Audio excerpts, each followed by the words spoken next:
ជំរាបសួរពុកម៉ែបងប្អូនទាំងអស់គ្នាថ្ងៃនេះមកផ្លែជាងសប្ដងដោយថ្ងៃនេះបានធ្វើនំទេគឺមកថតវីដេអូប្រប៉ាប់ជូនបងប្អូនចែករំលែកពីវិធីយកផ្លែឈើមកច្នៃចំនួននំខេកចាឥឡូវគឺនៅក្នុង trend TikTok ផាសចិនអីគេពេញនិយមដែរហើយវិធីធ្វើគឺអត់ពិបាកទេសំខាន់គឺលើស្នាដៃសិល្បៈក្នុងការរៀបចំរបស់បងប្អូនប៉ុណ្ណោះហើយថ្ងៃនេះម៉ាឡេស៊ីគឺមានពេលតែ1ម៉ោងទេក្នុងការថតផងក្នុងការធ្វើផងចាអញ្ចឹងភាគច្រើនគឺគ្រឹះខាងក្រោមហ្នឹងគេច្រើនតែប្រើផ្លែឈើដែលធ្ងន់មាំអញ្ចឹងខ្ញុំប្រើឪឡឹកទី1ធូរថ្លៃផងចាអញ្ចឹងយើងចិត្តសម្បកចិត្តអីស្អាតទៅបងប្អូនរោថាសរោចានអីដែលបងប្អូនមានក៏បានដែរវាល្អមួយយ៉ាងដែរណាបងប្អូនពេលខ្លះគេទិញនំខេកគ្រប់គ្នាតលាន់យើងយកផ្លែឈើជានំខេកទៅផ្លែខុសគេយើងជាបង្អែមលាងមាត់ក្រោយគេក៏បានដែរ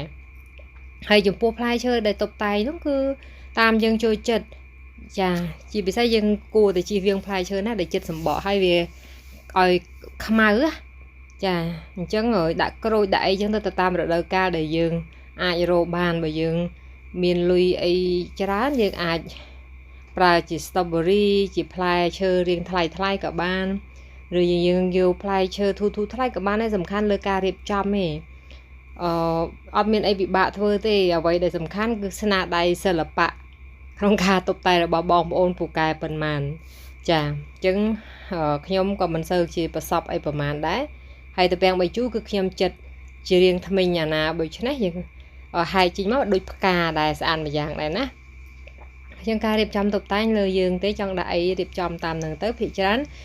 យើងយកពណ៌ឆ្លាស់គ្នាមកដើម្បីឲ្យវាមើលទៅស្រស់ស្អាតណាបើបងប្អូនមានពេលធ្វើអាចប្រើក្រដាសអនាម័យហ្នឹងចាក្រដាសយើងហ្នឹងសម្រាប់ជប់ទឹកណាយកមក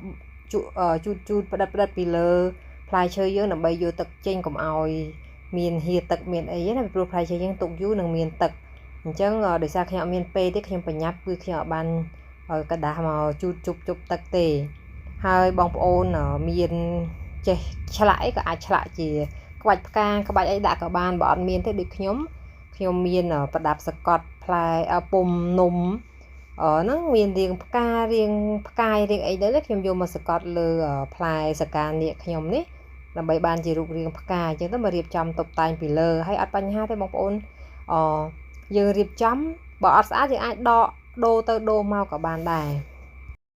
ហើយបន្ទាប់ពីយើងតុបតែងហើយយើងអាចទៅហាងនំខេកចែកផ្លាក Happy Birthday ពីគេឬក៏ផ្លាក Happy Anniversary ឬក៏អីឬក៏អត់ទេដាក់តែទៀនក៏បានតែទៀនជាលេខហ្នឹងក៏បានដែរចាអរគុណច្រើនសង្ឃឹមវីដេអូនេះនឹងមានប្រយោជន៍ដល់បងប្អូនមិនតិចក៏ច្រើនដែរអញ្ចឹងអ្នកអត់ទាន់មើល Channel ម៉ាឡេស៊ីហើយតើបានជួយ Subscribe សូមជួយ Subscribe ចុចសញ្ញារូបកណ្ដឹងទទួលបានវីដេអូក្រោយៗទៀតសូមពឹងបងប្អូនទាំងអស់គ្នាមួយទៀត Channel ម៉ាឡេស៊ីចិត្តគ្រប់ 80000 ហើយសូមបងប្អូនដែលបានមើលវីដេអូនេះហើយសូមជួយចុច Subscribe ឲ្យបានគ្រប់ 80000 Subscriber ផងអរគុណច្រើនជួបគ្នានៅវីដេអូក្រោយហើយបងប្អូនកុំឆ្ងល់ណាលេខ5នេះអីគេគឺអត់ប្រាប់ទេរឿងសម្ងាត់នេះបងអូនស្រីនៅកន្លែងធ្វើការសូមគាត់ថតធ្វើ model ដាក់អរគុណ